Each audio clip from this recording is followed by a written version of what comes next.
ಪಾದಯಾತ್ರೆ ಮಾಡಿ ರಾಜಭವನಕ್ಕೆ ಹೋಗಿ ಅಲ್ಲಿ ಕಂಪ್ಲೇಂಟ್ಸ್ ಕೊಟ್ಟು ವಿತಿನ್ ನೋ ಟೈಮ್ ಎನ್ಕ್ವೈರಿ ಮಾಡಿಸೋಕ್ಕೆ ಆದೇಶ ಇದು ಸರಿಯಾದ್ದಲ್ಲ.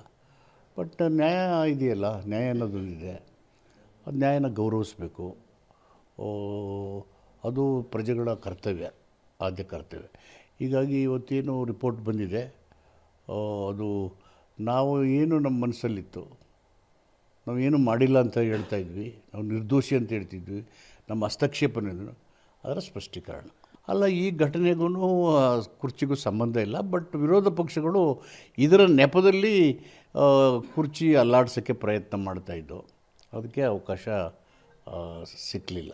ಅದೇ ಬರೀ ಸಿದ್ದರಾಮಯ್ಯರ ಕುರ್ಚಿ ಒಂದೇ ಅಲ್ಲ, ಇಡೀ ಕಾಂಗ್ರೆಸ್ಸನ್ನು ಬುಡಮೇಲು ಮಾಡುವಂಥ ಪ್ರಯತ್ನ ನಡೀತಿದ್ದು.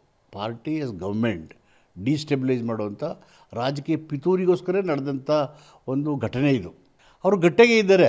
ಈ ಘಟನೆಯಿಂದ ಏನು ವಿಚಲಿತರಾಗಿಲ್ಲ, ಯಾಕೆ ಅಲ್ಲಿ ಏನೂ ಇಲ್ವಲ್ಲ, ಅಲ್ಲಿ ಏನೂ ಇಲ್ಲ, ನಮ್ಮ ಪಾತ್ರ ಇಲ್ಲ ಎಂದು ಸ್ಪಷ್ಟತೆ ಇತ್ತು.